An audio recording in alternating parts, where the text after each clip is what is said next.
Hello and welcome to the June 2025 episode of the Deepdale Podcast, our magazine programme about North Norfolk. I'm Jason, and this month I continue to meet fascinating members of the North Norfolk community. First up, I chat with Nicky King, the coxswain of Wells-next-the-Sea RNLI.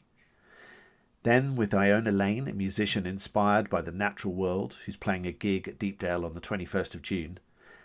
And lastly, a local artisan and passionate wild swimmer, Rosie Newport. Iona also gave us permission to include a sample track from her new album, and we chose Big Skies, which we thought was hugely appropriate for this beautiful part of the world. As June is such a lovely month on the North Norfolk coast, hopefully you'll take inspiration from Norfolk Wildlife Trust's 30 Days Wild and fit in some wildlife enjoyment. All three of our chats this month are with people who love the landscape, so naturally the conversation turns to enjoying the space, big skies and coastline that we have in abundance here. If you are looking for reasons to visit North Norfolk, then you'll find a huge list of North Norfolk and West Norfolk events on our website, and we are constantly adding to the listings. You can also add yours. Head to deepdalecamping.co.uk/events. Enjoy the listen, and if you do, please do subscribe, it's free, and leave us a review on your favourite podcast app or directory.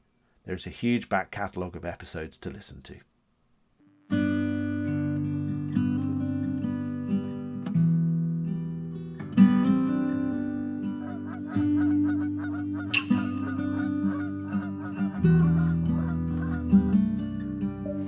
Skies all open wide, geese go high and over.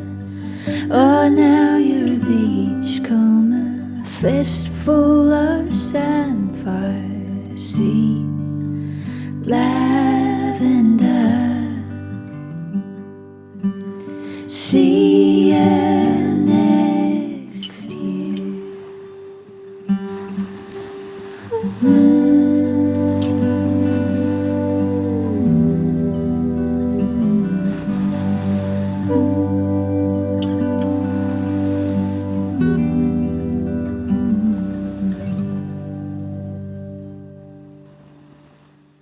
Name's Nicky King. I'm, full-time coxswain mechanic down here now. I think I've done 38 years on the crew, worked my way up. I was a fisherman before that, and I started full-time 7 years ago, I think.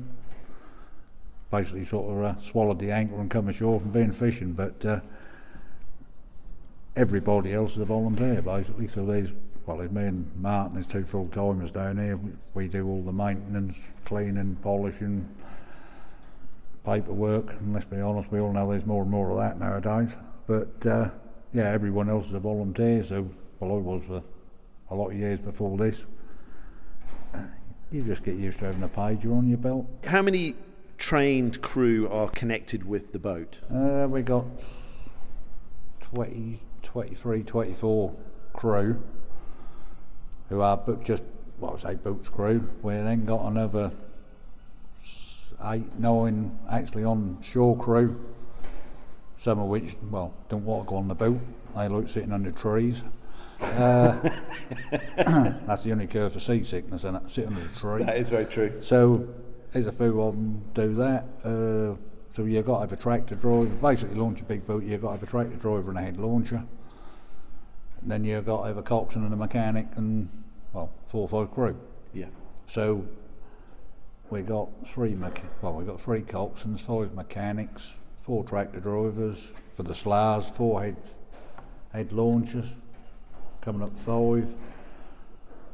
Coxswains, we don't work a router as such, but we've got first coxswain, second coxswain, deputy second coxswain, so you need a slight pecking order, so if there's 2 of you here, that isn't necessarily the one who can shout the loudest to get the troops in order, so to speak. But coxswains tend to work among themselves. I mean, if I want to pop out of town for a couple of 3 hours, I'll ring one of the other ones up. Yeah. I'll wait about for the next few hours, I need to pop out. The normal reply is, do you want me to be about? which is very handy at Christmas time. I managed to avoid Christmas shopping now for 20 odd years. Yeah, that's got its advantages at times, but I mean basically you're more or less realistically got to be within 10 minutes of the station, so what we're looking at, possibly Holcombe one way, Stiffkey the other. Yeah. You've then got to have, like I say, a mechanic, so the mechanics try and tend to work among themselves. Having said that, all three Coxswains are also passed out as mechanics. We mix and match a little bit, so we tend to have a ring round. Tractor drivers, well, like I said, there's 4 of them, well, the Slayers drivers, for the tractor for the big boat. They got their own little group. You know, one of them will turn up, but you're not quite sure necessarily which one that'll be. Yeah. Same with the head launchers.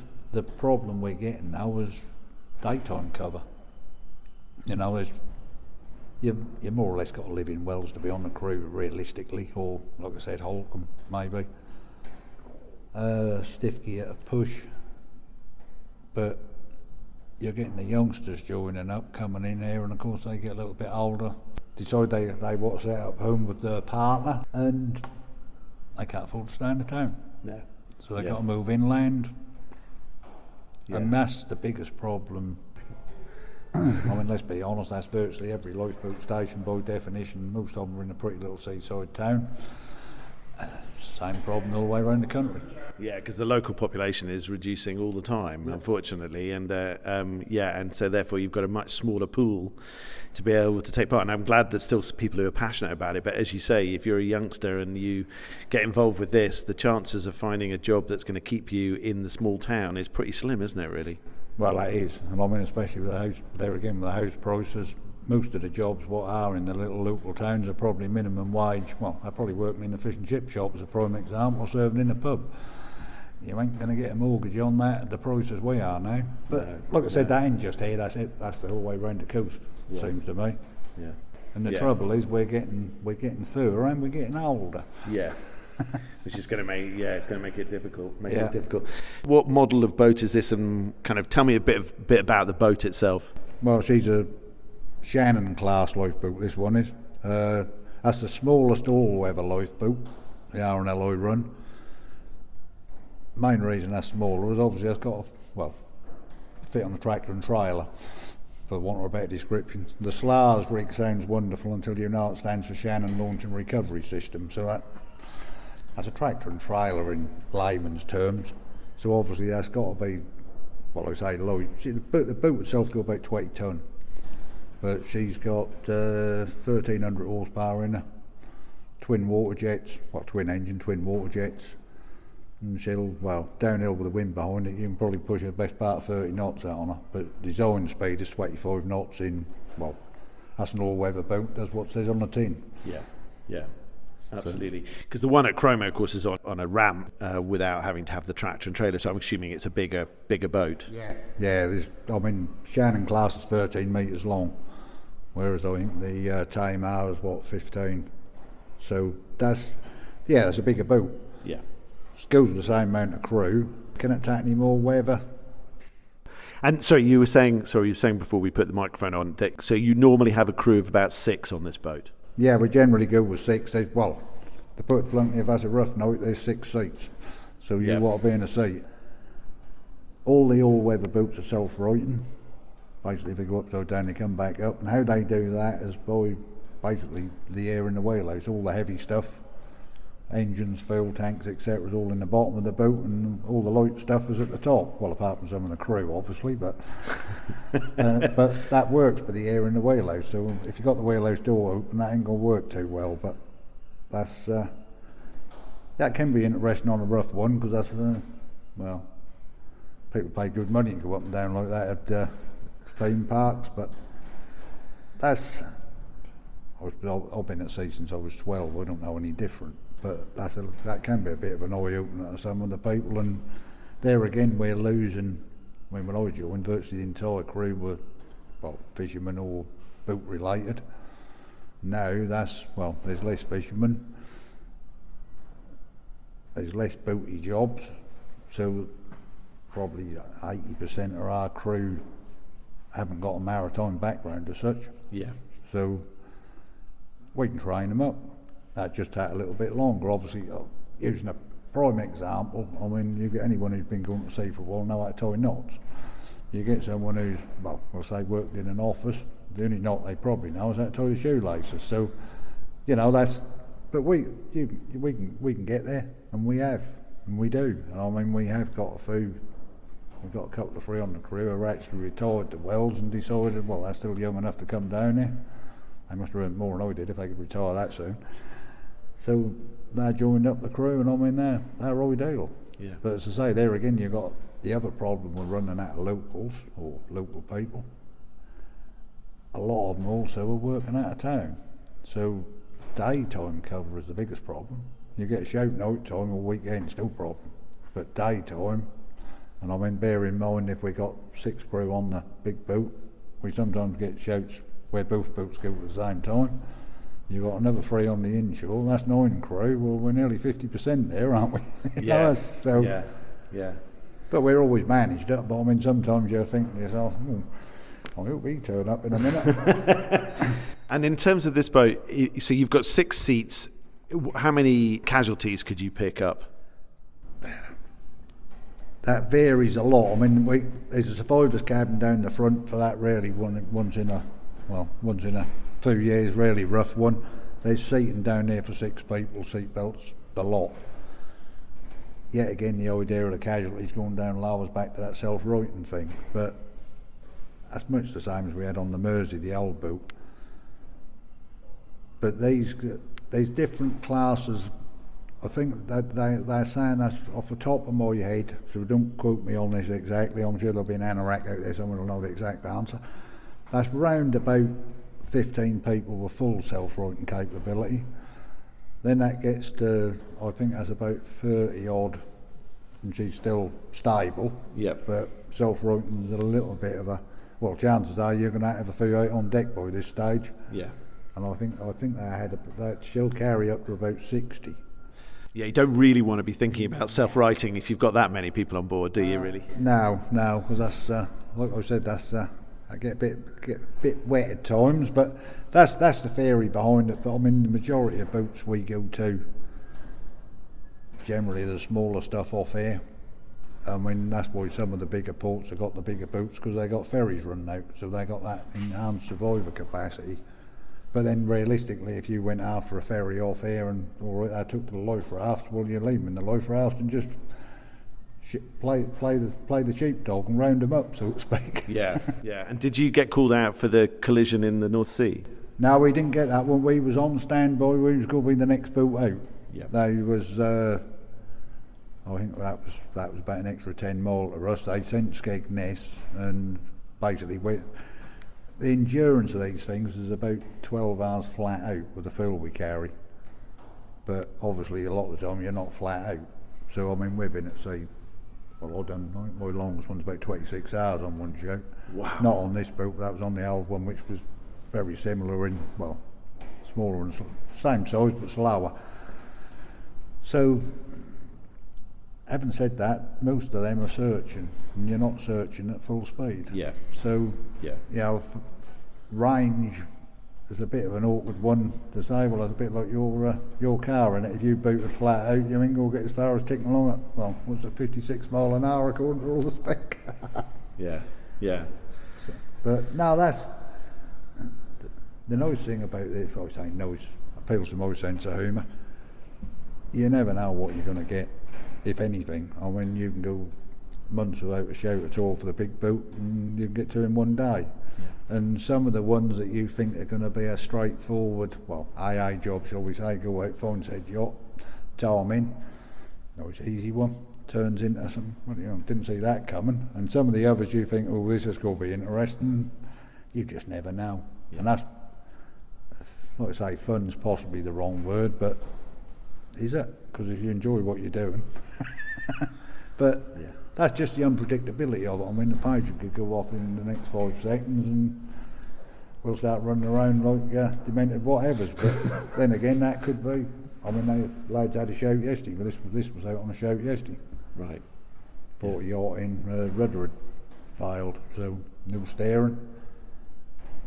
But then again, the CAA job, there was a decent breeze off there yesterday, so there was enough there to get the decks wet, shall we say, and the wheelhouse windows, which will be the next job in a few minutes, will be push around and start washing it down again. Got you. Yeah. The ones who had to put up with the most in this whole job are the wives, you know. Because the amount of times I've left mine sitting at a table when we've been out for a meal, jumped my wallet on the table and said, see you later. Yeah.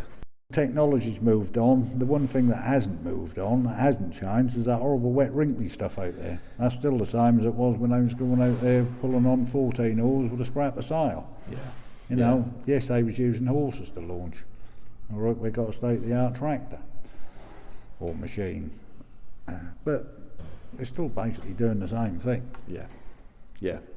And the whole thing is about saving lives at sea, basically. So it's and it's volunteers putting themselves in harm's way for others, which is I just find truly amazing. It's the one thing I've always been amazed about in Britain, is the fact that we have an incredibly successful RNLI scheme supplying amazing service, and it's a charity rather than being publicly owned, which is just publicly managed, which is just incredible. And no doubt it probably works far more efficiently because it is a charity. I do find it fascinating. Yeah, that is a charity. I mean, when you think about what that cost to run it, the generosity of, well, I say the British public, the public, never ceased to amaze me, really, because you actually sit down and think about it and you think, how the heck can this work? Yeah. But, well, it does, and it works well most of the time. And I mean, when you think about what it's actually costing to run, I mean, what's the lifeboat stations all around the country, I mean, you're standing here looking at a boat here, what costs, well, 2.3 million quid for the boat.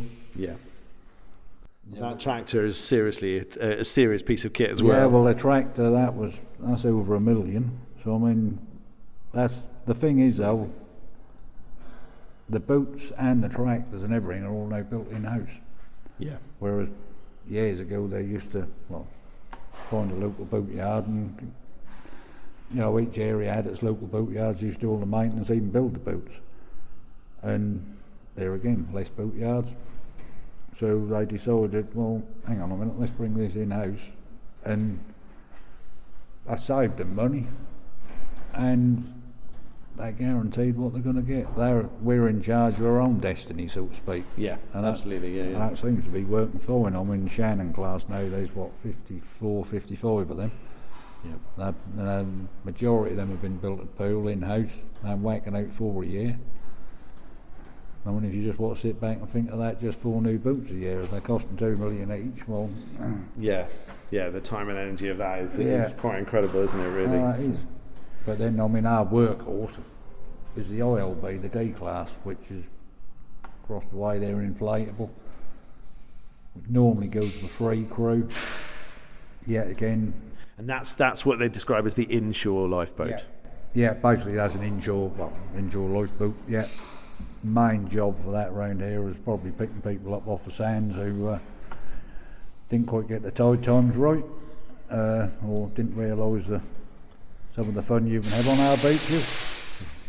But that's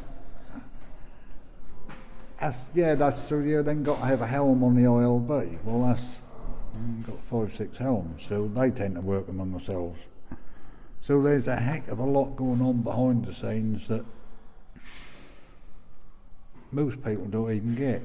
You then come into, okay, we got the shop in the station now, so I think there's a team of about 35-40 volunteers man that shop. You then got the visits team who do the guided tours, etc., and people book in. 7, 8, 9 of them. Yeah. We then got the backroom staff, launch authorities, etc., so you're probably 80, 90 people involved in the run of this station. Yeah. And they're all volunteers. Amazing, isn't it? So, okay, about you being a volunteer, you can put in as much time or not as you got, but if you're on the boat's crew, the launching crew, you got a little bit more of a commitment to keep your skill level up. But when that page you go off at 3 o'clock in the morning, muscle memory is a very handy thing to have. This is the inshore lifeboat, and what class is this one? This one's a D class, which is the smallest, well, inshore one. There's an intermediate one called an Atlantic, which they got at Hunstanton and Sheringham. This is ideal for what we need, because they can sneak up the creeks in the marshes. If we've got people cut off or lost or injured or whatever, we do a fair bit of them as well. Basically that'll float in about, well, out near enough float on wet grass, I think. So, but I mean that'll do 25 knots. Yeah. So we've got the speed, free crew, we've got full. We're carrying first aid kits on board, there's oxygen on board, all that sort of stuff. We've got a bit more, obviously, on the big boats, we've got more room, but, you know, it's a well-equipped little boat. That's surprising what they can do. You're not carrying medics and stuff with you yet? No, we got 10 of the crew are sort of trained up to, well, High St John's ambulance standard is roughly CAS care. We sort of trained, to say, we carry oxygen, internox, splints. But we are lucky because we've got 2 lads on the crew who actually are paramedics for the day job. So, getting back to picking that crew again. Yeah. If you've got a medical evacuation job, you're hoping one or preferably both of them will go come running in through the door. Yes, yeah. You know, that's... So I always said I'm far better at driving the boat than I am driving the bandage. So you were saying about the fact that you can do tours. What we try and do, if we're doing tours, we got a visits team who basically book that. The shop at the moment, off season, shall we say, is open, well, Friday, Saturday, Sunday, Monday, volunteers available, which is normally they work at sort of 10ish till 4ish. Winter months they might go 11 till 3. Yeah, I mean, you can come in and see the boat from the Verne Gallery when the shop's open. Got you. And if you want a tour, if there's a few of you coming in there, we'll get in touch ahead. There's all the information's on our website. The website's brilliant, and you've got loads of sea safety stuff on there as well, which is absolutely fantastic. Yeah, well, that's what we're trying to get across, because obviously, as I say, that D class, that's out, well, that is the workhorse of the RNLI anyway. Majority of its jobs is picking people up, cut off with a tide, which basically, had they known and headed for home half an hour sooner when the siren went off on the beach, they'd have, well, we could have carried on digging the garden or cutting the lawn, and they wouldn't have been standing there going slightly embarrassed. But then, hey, we all, I say, make mistakes. As I said to you earlier, if I go to London to get on the underground, I need to look at the map. Yeah. But I can tell you what the tide is doing here without even looking at the tide table. But that's what you know. People make mistakes. We don't judge them. We just go and pick them up. They don't get charged. If they want to make a donation, that's up to them. We're a charity after all. But, you know, that's the thing is, if you're in trouble, hit the 39s and ask for the Coast Guard. Because we actually operate, the Coast Guard then call us out. Yeah. That's how it actually works. So hit the 39s and call the Coast Guard. They're used to it. That's what they're there for. Yeah. You know, so that's, but as I say, a little bit of basic homework. Look at the tide times, etc. And that water cutting in, I'm talking about Wells now, we're cutting behind them sandbanks. You've got much the same at Branks to Staith with the wreck. That tide, when that coming on a big tide, is coming in quick. It is. If that's waist deep, that'll probably knock you off your feet. Yeah. Stay where you are, stay on the dry bit, and get your phone out of the pocket and stop looking at Tic Tac and ring the bloody Coast Guard. Yeah. Yeah. You know, but yeah. Raise the alarm as soon as you realise there's something not quite right. Yeah. Yeah. I mean, we get called out, and by the time we actually get down there, they might have managed to wade ashore, and if they do, right. But I'd rather be called out half a dozen times when we wouldn't need it than not be called out the one time we were. How much do you guys get involved with sea safety stuff? To be honest, float the live's a good one. Lay flat on your back, spread your arms, spread your legs, stick your lugs in the water, which is the worst bit because I don't like getting water in my ears, and you'll float. I'm speaking as a non-swimmer. Yeah, I can't believe there are still fishermen that don't swim, but it doesn't surprise me when they are. No, I can't swim. But then again, I've always had a boat, so. And when you're on the RNLI boat, quite a lot of safety kit too. Well, that's it. I mean, yeah, again, basic stuff really, innit? Wear a life jacket, I mean, the water safety lot will tell you if you're going out walking, take a main to call them for help. I think they mean take your mobile phone with you. The only problem with them, occasionally, of course, is you know when the battery goes flat on your mobile phone, don't you? And also the somewhat dodgy signal we occasionally get here in Norfolk. But hey, there you go. Well, you can't have everything. You can't have all this peace and tranquility and spoil it by putting bloody great aerials up everywhere, can you? Yeah, I mean, the other handy thing, what relatively new, but that is handy, especially if you're out in the marshes, is that what 3 words app. Yeah, because you can give a very specific location of exactly where you are. That is good. I mean, at the end of the day, you're giving that a Latin long, but in an easier format, shall we say. Yeah. And I mean,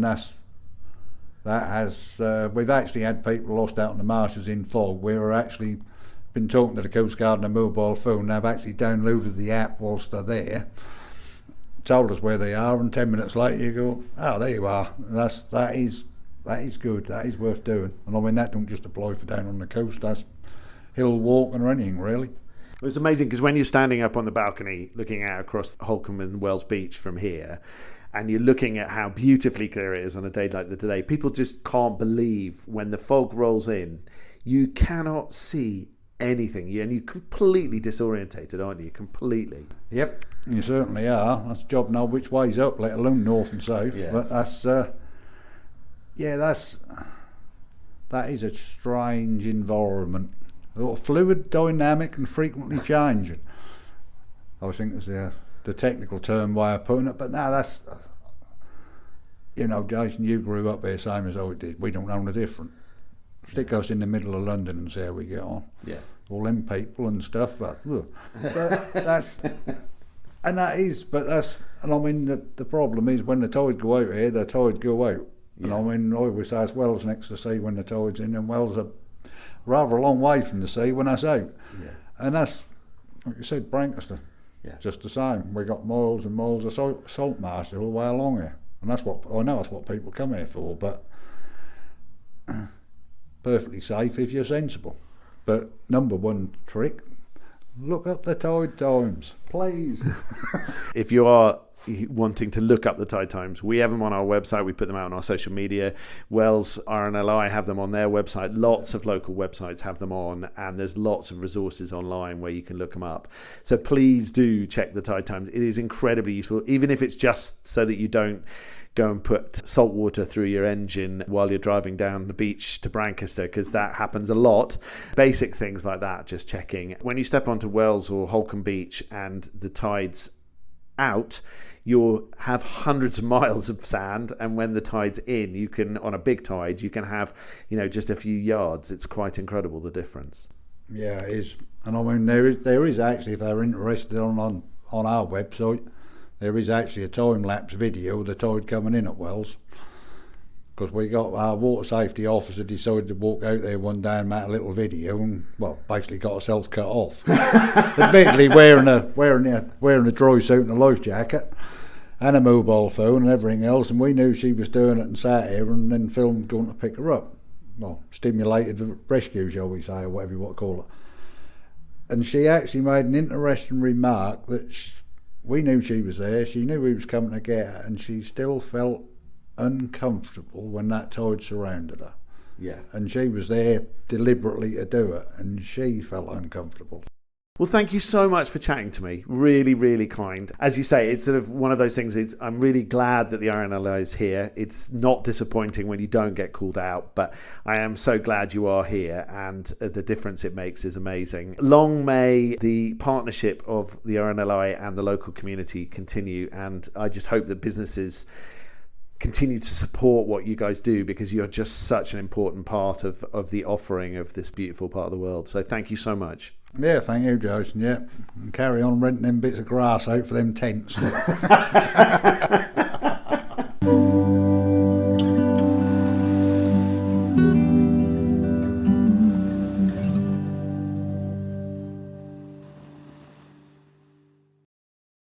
I'm chatting with Iona Lane, who is a wonderfully talented musician that we are very much looking forward to inviting back to Deepdale, or hosting back at Deepdale on the 21st of June for her very own gig in our brick barn.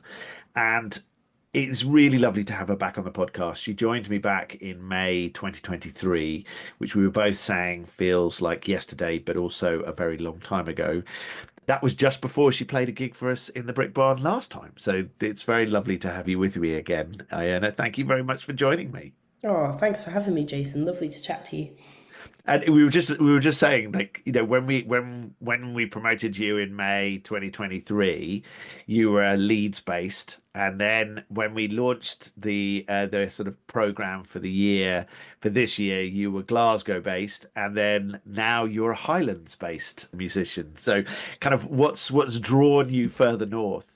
Yeah, so I think I moved to Glasgow towards the end of 2022 actually, but there's always I feel like a slight delay with these things with bookings and getting bio sorted, and I've always sort of been drawn up to the Highlands, I guess. My parents are both geologists, so they spent a lot of time up in the Highlands. My mum is fascinated by the rocks, specifically on the Isle of Mull. Yeah, that means as we spent a lot of time up there when I was growing up. Yeah, I've just been slowly moving further in that direction, I guess. So yeah, I'm based up in Noida in the Highlands these days, which is a great fun and a really lovely place to be. And I know an awful lot of people who both listen to the podcast and are coming to the gig later this month will know and love your music. But for those who kind of are new to your music, how would you, where does it sit in the genre world, as people love to put it, and what do you feel is the sort of essence of what you sing and play about? Yeah, so I'd say I'm a folky singer-songwriter, and that's sort of where I sit. Last month in May, I released my new album, Swilky, and I suppose thematically for that album, there's a strong focus on ecology, conservation, islands, and folklore, and kind of all how all those things sort of intermingle. So yeah, there's a lot of nature references and talking about being in the natural world, and reflections on how we can look after the planet that we live on. Yeah, that fits beautifully with the 30 Days Wild that is currently ongoing in June with the wildlife trusts who are actively promoting people to get out and explore the countryside. Is Swilky based on any stories or thing, or is it a name that sort of come from other things? Yeah, so as in the name Swilky, or Yeah. yeah, so the name Swilky came from if you go to the very north coast of mainland Scotland, to John O'Groats, and you look out over the Pentland Firth there, a couple of kilometres from the shore, you have the island of Stroma. Orkney's sort of a haze in the distance, and off the north end of Stroma, there's a whirlpool called the Swilky, and this is where you have the convergence of 27 different tides. And it's thought 27 different tides. 27 Oh my different word. tides. And it's thought that in folklore, this is the point where the sea witch churns in the perfect amount of salt into our oceans to maintain balance. And I really liked that, and I suppose that's quite kind of maybe a summary of the whole sort of concept of the album. Sort of utilizing bits of folklore to help give us a maybe a modern day context on the places that we have and our wild places. Can I ask, because I've noticed, I notice it every time I look at the poster, but the picture that you gave us to kind of put on the poster is you with a sort of a rock behind you, and then to the side is the sea and what looks like, sort of the fins of some sort of reptilian creature. Is that kind of part of the folklore, or is that something really different? Yeah, so the picture was taken by Malin Lewis, who co-wrote a lot of the music with me for the album. We took that on the Isle of Canna, off the west coast, and I then worked with a lino print artist called Morven Graham, who's based in Edinburgh, just outside of Edinburgh, and they basically created a series of prints, one print per song for the album. And yeah, they were sort of incorporated into that album artwork. And I'm also releasing a songbook, which has got all the lyrics and stories behind the songs, and also all of Morven's prints in there as well. So it's all sort of tied in, and the waves, I guess, yeah, the spines that you see on the bottom left of that image are taken from one of the songs, basically. Okay, so they're waves rather than spines. Yeah, I think they're sort of the spines off the back of like a sea monster kind of creature, but they're sort of double down as looking as waves as well. Got you. Yeah, yeah. No, it looks Um, like there's sort of something kind of creeping up behind you. yeah, that's kind of the vibe we were going for. So Excellent. And you were saying you've just been on tour in Germany, and Denmark and the Netherlands. yes, yeah, I was over there for 3.5 weeks doing a series of shows, which was really lovely. And I was joined by Eleanor Dunstan on the Clarsac, who's just an amazing human, and yeah, really, really special to get to collaborate with her on those shows. So yeah, it was great fun. We did lots of traveling, drank lots of really good beer, and went swimming in lots of lakes. It was great, and we played some gigs. It was lush.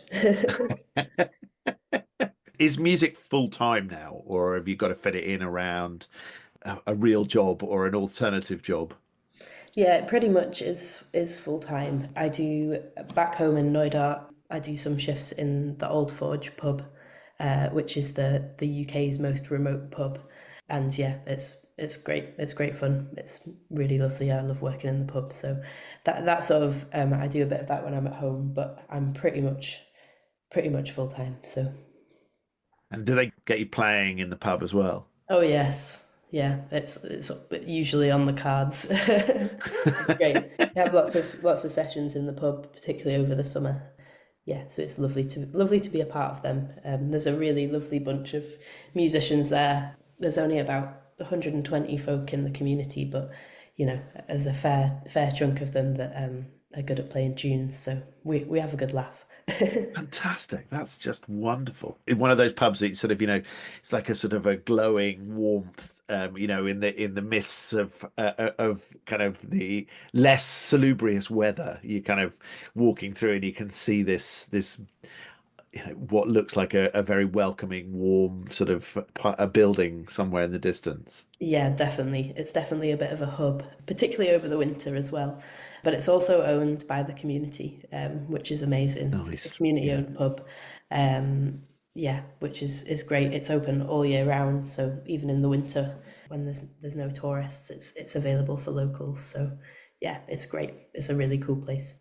Nice. I like it. Well, we are so looking forward to you playing at Deepdale. It's going to be lovely to welcome you back. And you're bringing the album with you. Is it all ready to purchase so people can get a copy? Yes. Yeah, I'll have CDs and vinyl and limited edition vinyl and a songbook, which I'm just about to announce actually. They arrived yesterday. So yeah, there'll be copies of everything, don't you worry. Is it just you this gig? Are there special guests? Yeah, I'm joined by Louis Campbell on guitar and banjo. He's an absolutely amazing human and a force of a musician. I was really lucky to have him play on the album. So yeah, he's bringing various guitars and bits and banjos and lots of things. Basically, it's going to be really Things exciting. that make But lovely music. yeah, he's really awesome. He plays in an amazing duo with Owen Spafford, which is really beautiful. And he also plays with Sam Sweeney and Sam Lee quite a lot. So yeah, it's a real treat to have him for this show. So it's going to be special. Fantastic. Well, that's lovely. Well, we really look forward to you being with us. 21st of June. Live music starts at 7:30. Gates open at 7 p.m. Tickets are selling really well, but it isn't too late to join us if you do fancy it. Thank you so much, Iona. Thank you so Thank you. much.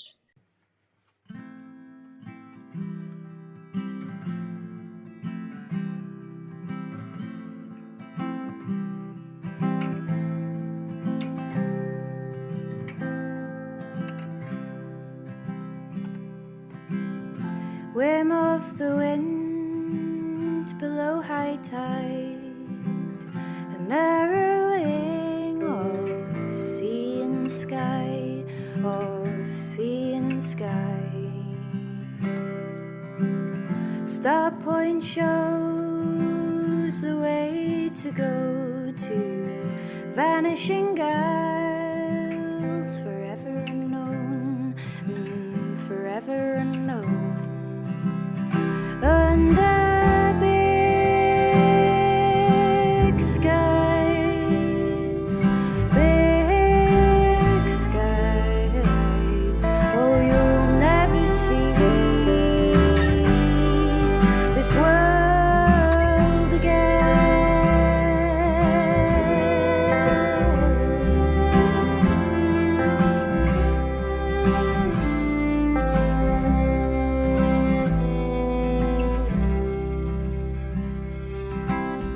9 miles of shore swept up as kitty wakes, or sea pinks in a storm, or sea. So I'm chatting on Zoom. I am chatting to a great friend of mine called Rosie, who I've known, well, since we were about 16, I think, probably. And just a couple of years ago, just really. a couple of years, yeah. We're only in our early 20s, honest gov. And she started a company not very long ago called the Accidental Wonky Bag Company. I got through it without falling over the name. Yay! And she is based in Burnham Overy, making wonky bags and other interesting items. And she's coming to Dalegate as a pop-up shop later in the year. I think it's in August, so latter part of August. She's sitting, I'm very jealous, she's sitting in the sunshine outside the boathouse at Overy Staithe. How are you doing? Welcome to the Deepdale Podcast. Thank you very much, Jason. Yes, I'm sitting at my office bench, and it's the most wonderful view over Burnham Overy Harbour, and the tide's out, and there's a little oyster catcher just strolling along the water's edge, just picking up little treats, and it's all very peaceful. There's a couple of dogs swimming, and yeah, it's just lovely. Mustn't grumble, really. Mustn't grumble. It is a beautiful, beautiful place. Burnham Overy is gorgeous. So tell me how the Accidental Wonky Bag Company come about. Where did the idea come from? So, well, as it sounds, it really is. It was an accidental company. I never intended to start a company. I was teaching, and we just had lockdown, and we were coming out of lockdown, and the three of us in our family, we'd all got dry robes, and they're very, very big, bulky coats that us outdoor swimmers need when we come out of swimming in the middle of winter. And when you put them in the back of the car, they just take up the entire back of the car. And I was a bit fed up with this, so I thought, right, I'm going to make a bag, and I'm going to make a bag like a stuff sack that you put your sleeping bags in to compress them down. Thought, what material have I got kicking around? And there were some old sails. So I repurposed these old dinghy sails into 3 stuff sacks. And then I posted them on the Outdoor Swimming Society Facebook page. And just said, look what I've made. And I had over 1,000 people comment on it and put in requests to see whether I would actually make them one. So I went, yeah, why not? And so that summer, I made over 400 or 500 bags. It was nuts. It was absolutely nuts. People just kept going, can you make me a bag? Can you put number 15 on it? Can you put a number 7 on it? A red 7? Can I have a blue 6? And these requests just kept coming and coming and coming, and people kept coming back and asking for reorders. And I had so many return customers. It was just lovely. And it turns out that people like wonky bags that are made from old sails are just the most joyous people in the whole world. And then people kept asking for slightly different designs. Somebody said, could you do one with a zip down the middle? Could you make a barrel bag? Could you make a tote bag? And so my little business started to grow. And then eventually, sort of 9 months ago, I took the step of ditching teaching and going full time, making wonderfully wonky bags. And the business has grown, and I have recycled. I've lost count of the number of dinghy sails that I've recycled. These dinghy sails would otherwise just go into landfill, where they would just rot down and leave microplastics. and are disastrous to the environment, or they just stay in the back of people's garden sheds and garages, doing nothing. And it turns out that people want to get rid of their old dinghy sails. So I am inundated with old sails from all over the place. And it's so joyous. It's such a joyous way to make a living. And then almost by accident, you ended up with the options to take the sort of the loft space at the Burnham Overy boathouse, which is fantastic. So what happened there was my daughter, she has been interested in boat building and all things nautical. When she was 12, a local sailmaker and designer and engineer, he started teaching Holly and her friend how to repair dinghy sails. And Holly just really was in her element repairing dinghy sails. And the wonderful people, the trust that owned the boathouse at Burnham Overy, had said to Holly, look, come and use the sail loft as your repair base. We want it to become a proper sail loft again. And at the time, Holly was only 16, 17 and didn't want to commit to taking on the sail loft. So I said, look, we'll share it. You can do your sail repairs at one end and I'll do the bags at the other. And so that's how we've been working for the last year. So we share the sail loft. So it's Newport sails. So Holly does the sail repairs, and if the sails are too far gone, I get to recycle them and turn them into wonky bags. What a fantastic arrangement. I love it. Fantastic, but we do have to ask our customers when they drop sails off to make sure they're very clearly labelled, because our greatest fear is that one day I will you might recycle something that was supposed to be repaired. Yeah, that would be bad. Yeah. Yeah. Here's your main sail back. Why has it got a square hole in the middle? Oh, this is the bag that goes with it. Yes. So that hasn't happened yet. So tell me a bit more about kind of what it is that grabs you about Branxton State Harbour, Burnham Overy Harbour, and this part of the beautiful world. What is it that grabs you? This corner of the world is just so special. I moved here when I was 1, and I have a huge association with the whole of the UK coastline. I've sailed all around the UK, and actually North Norfolk is just very special. It's wild. It's ever changing. The landscape is very different between each of the harbours. Brancaster and Burnham Overy are very salt marsh dominated and a very, very remote feeling, which is just wonderful. And it's full of nature, it's full of birds, there's fantastic wildlife. You get otters, you get the seals. And I do a lot of sea swimming as well as sailing and kayaking. And just to be actually swimming amongst the creeks at bird level is just the most magical thing that you can do. So you swim through the creeks and you feel like you become part of nature, you become part of the landscape. That's very, very special. And like I say, it's always changing. My sewing room looks out over the marshes, and every time I look up, there's something different going on. The tide might just be creeping in, and some days it covers the whole of the marshes and the whole landscape just becomes water. Other days they're smaller tides, and you've got the pink sea thrift coming through at the moment. So the salt marshes are going to turn this amazing shade of pink shortly, and it's just beautiful, whatever the weather, whether there's a sea fret coming in and covering everything. Just gives you this complete connection with the world, and just makes you feel very humble to be part of this environment, really. And that's why we have to look after it. And that's part of the reason why I'm so passionate about recycling. Yeah, everything needs to be new, but it doesn't need to be new. It needs to be newly created out of old things. The charm of the place just gets under your skin, and you can't really forget it once you've discovered it. It's just fabulous. And some of the biggest beaches that I've ever encountered. And I remember when I was much younger, I travelled all around Australia living in a camper van and just spent most of the year living on beaches. And each time you'd rock up somewhere, there was always some local Australian person. They'd be going, "Oh, you live in the UK. I bet you don't have beaches like this in the UK." And then I'd pull out a picture of Brancaster Beach or Holcombe Beach and go, "Look, these are our beaches." And then go, "Really? You have them in the UK?" It's like, yes.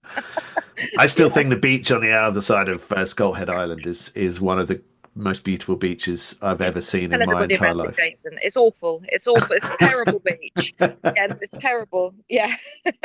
Don't give our secrets away. The ferry guy might disagree with you, but yeah. Although I think although he loves running the ferry, I'm sure he also secretly doesn't want to take anybody out there. So it's kind of a mixed blessing, isn't it? Oh, it is. It's the most magical place. When on a bank holiday, you look back at the beaches and everywhere is just full of little black dots of people, and you can see them all sitting on top of each other almost. And then you're sitting out on Scolt Island on the back of the island, and it's just you out there, and it's just wonderful and so special. But you do have to be very wary of the tides, because actually to go to those sort of beaches, you do need to know what's going on. And that's when we get the tourists and the holiday makers who don't understand the tides, who walk out to these beaches, and then the Coast Guard is on hand to go and rescue them and pick them back up when they get cut off by the tide.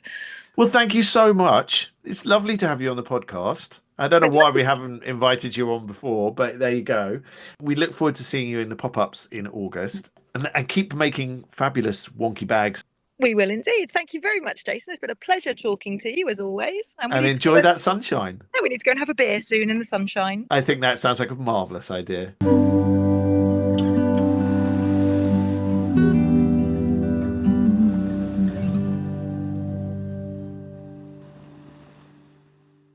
Thanks again for listening to our little slice of North Norfolk life. If you enjoyed the listen, then please do subscribe to the podcast, which is completely free on any good podcast app or directory. And a positive review would really help too. We now have a back catalogue of many episodes, including our Albums of the Year choices and many interesting voices from this beautiful part of the world. Thanks again. Have a great summer.